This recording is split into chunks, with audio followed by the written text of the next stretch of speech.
ဦးကတောင်သူက18နှစ်သားရွယ်ကလေးတောင်သူလောက်တာပါအခုအသက်54နှစ်ရှိတော့ပါတယ်တောင်သူစလောက်တာဆိုကျမကိုယ်တိုင်လစလောက်တာပေါ့15နှစ်လောက်တော့ရှိသွားပြီ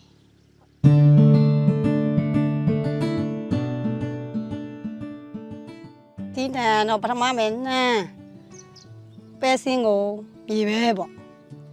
အခုကျတော့တခါငရုတ်ကောကိုယ်တိုင်လုံနိုင်တော့ငရုတ်ကောတိုးဆိုင်လာပထမမယ်တော့အဲ့စောပိုင်းမယ်ကတော့အစောတော့တင်းနံ3မျိုးတည်းပေါ့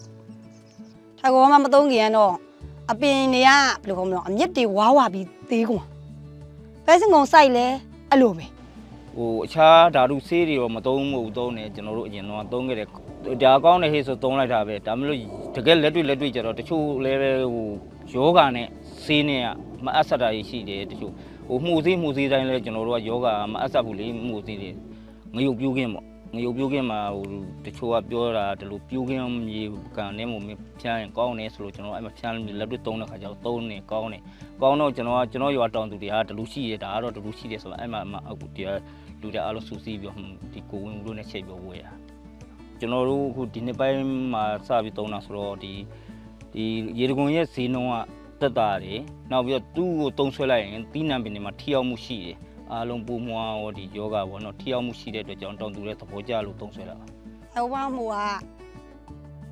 စိုက်ပင်တီးပင်စားပင်တွေအတွက်ကိုအကျိုးပြုတဲ့မှုတစ်မျိုးပေါ့သူကရှင်းပြတော့ကျမတို့ကအဲ့လိုမှအကျိုးပြုတယ်ဆိုလို့ရှိရင်ကျမလည်းစမ်းလုပ်ကြည့်ခြင်းတယ်ပေါ့မိုးဟိုဟာတပေါင်းလာတယ်မှာဆိုရာသီပြည့်တဲ့ခါကျကျမဇန်စိမ့်လေးတွေကိုလုံးအောင်ကာလိုက်တာအကာရောအမိုးအဲ့လိုတဲ့ခါကျတော့ကျမအကုန်အောင်မြင်တယ်အပယ်လေးဆိုလို့10တော့ပဲလာရတယ်ကျမစမ်းလိုက်တာအားရင်ကိုအိမ်နားလိုက်ပြောပါပဲဟာခင်မနင်ကဘာလို့လူမျိုးကြီးကောင်းတာတုံးပေါ့နော်ဒီအပြင်တွေကပေါ့နော်ကျမကတော့ထိုက်ကိုဘာမှအောက်ကမြေကန်တွေကိုတုံးတာသူ့ရဲ့ကောင်းကျိုးလေးကအိုက်ကလေးကစအဲ့အတွက်ဒီနေတန်လဲခံနေထိုက်ကိုမှာအယောင်မပြောင်းမဲတက်လာသူတို့မတုံးတဲ့အခင်းဝါတက်ကျမထိုက်ကိုဘာမှတုံးတဲ့အခင်းစိမ့်ပြီးတော့ဒီသူတို့ကလည်းပြောရပဲငါဘဲခင်းရဝါပြီးတော့နင်ဘဲခင်းရဘာလို့စိမ့်တာတုံးငါထိုက်ကိုဘာမှစမ်းတာလို့ဒီနေလို့သူတို့ကယာနီးတော့လေကျွန်တော်ငရုတ်ဆိုရင်လည်းပဲဒီအယောင်အစင်းလုံးဝအရှင်ဝါနေတဲ့ကွက်တီတော်မှ2ကြိမ်လောက်အနည်းဆုံး2ကြိမ်လောက်3ကြိမ်လောက်သုံးလိုက်ပြီဆိုရင်လုံးဝမဲမှောင်လာပြီးတော့အတီးတောင်းတန်လာတာအဲ့လိုမျိုးတွေတော့ကျွန်တော်တို့ကလက်တွေ့တယ်အားသေးလည်းမသုံးတာပဲနဲ့ဒီမော်စေးကအလောက်ကြောင်ကျွန်မကောင်းလိုက်မယ်လို့